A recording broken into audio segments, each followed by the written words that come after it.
अस्सलाम वालेकुम friends, hope you are all doing well.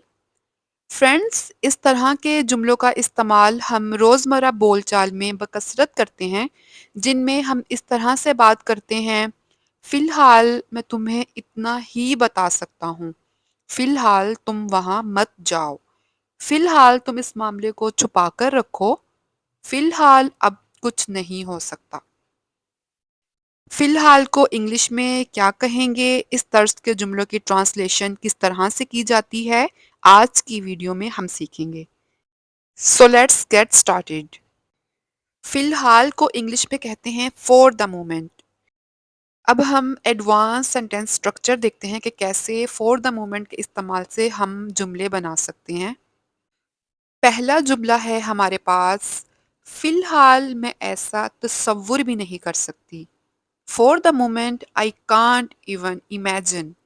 जुमले के आगाज़ में हमने लगाया फॉर द मोमेंट और आगे हमने सिंपली सेंटेंस को ट्रांसलेट कर दिया। मैं ऐसा तसव्वुर भी नहीं कर सकती। I can't even imagine. For the moment I can't even imagine. फिलहाल हम शादी नहीं कर रहे। We are not getting married for the moment. हम फॉर द मोमेंट को जुमले के आगाज़ में भी लगाते हैं और इस तरह से जुमले के आखिर में भी लगा सकते हैं, दोनों तरह से ठीक है। फिलहाल मैं तुम्हें इतना ही बता सकता हूँ। That's all I can tell you for the moment. फिलहाल तो सब ठीक चल रहा है। For the moment everything is going good. For the moment everything is going good.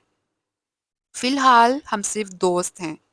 For the moment we are just friends. बाज़ ऐसा होता है ना कि दो लोगों की दोस्ती को ज़रा गहरा देखकर लोग महसूस करते हैं कि शायद ये शादी कर लेंगे। तो ऐसी सूरत में आप कह सकते हैं कि for the moment we are just friends. फिलहाल तुम वहाँ मत जाओ। For the moment you don't go there. अभी वो गुस्से में है, ऐसा ना हो कि वो कोई गुस्से में कुछ कह दें। फिलहाल तुम वहाँ मत जाओ। For the moment you don't go there. फिलहाल तुम सिर्फ मेरी बात सुनो। For the moment you just listen to me. इधर उधर मत देखो, मेरी बात सुनो। फिलहाल तुम पढ़ाई पर तवज्जो दो। Concentrate on your studies for the moment. Hang out बाद में भी हो सकता है।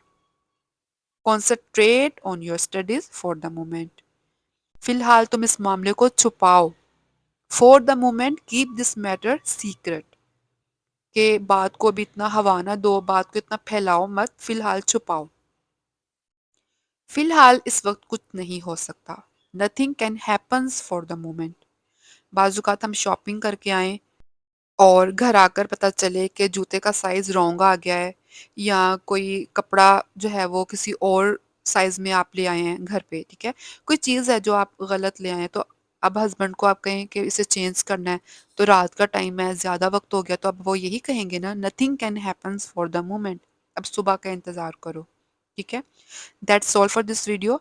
आई होप कि आपको आज का लेसन इंफॉर्मेटिव लगा होगा और कुछ ना कुछ ज़रूर आपने नया सीखा होगा। तो अगर आपको ये लेसन पसंद आया तो वीडियो को ज़रूर लाइक कीजिएगा और फ्रेंड्स के साथ शेयर भी ज़रूर कीजिएगा। तो मैं मिलूंगी आपसे नेक्स्ट वीडियो में, तब तक अल्लाह हाफिज़।